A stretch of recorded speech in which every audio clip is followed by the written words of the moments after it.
សួស្តីបងអូនចាថ្ងៃនេះគឺខ្ញុំមកលើកភ្លឺស្រែអញ្ចឹងណាបងប្អូនចាហើយមកឆ្កាយគេនេះមកឃើញខ្ញុំចម្លែកមកដល់ភូមិវានេះមកមើលសម្លឹងមើលខ្ញុំចាឃើញជាក់ស្ដែងបងប្អូនសម្រស់ស្រែស្រូវយើងគឺឈឺសង្ងាត់តែម្ដងបងអូនចា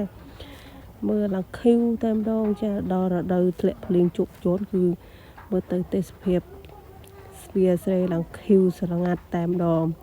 ឃើញជាក់ស្ដែងបងប្អូនចាភ្លឺស្រែខ្ញុំដូចពស់លូនអញ្ចឹងចាមើលឃើញទៅដឹងតែពស់លូនជាគ្នាហើយនេះខ្ញុំមក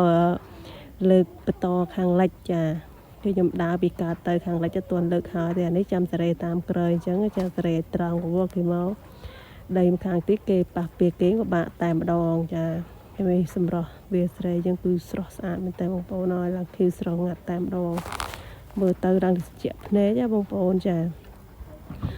ឃើញចេះគឺចង់រស់នៅស្រុកស្រែជាងបងប្អូនហើយនៅស្រុកស្រែគឺមានទេសភាពស្អាតមើលទៅឃឺស្ងាត់ធ្លាក់ភ្លៀងមកមានស្មៅមានអីលាស់ឃីវខ្ចីមើលទៅត្រជាក់ភ្នែកដើម្បីថាគ្រប់ភ្នែកយើងមើលទៅយើងសម្លឹងទូរស័ព្ទច្រើនអញ្ចឹងមកយើងសម្លឹងមើលឃើញវាស្រែឃើញស្រូវអញ្ចឹងមកឃឺស្ងាត់វាប្លែកគ្រប់ភ្នែកយើងអញ្ចឹងបងប្អូនកុំភ្លេចជួយ Subscribe ឆានែល YouTube ខ្ញុំម្នាក់មួយផង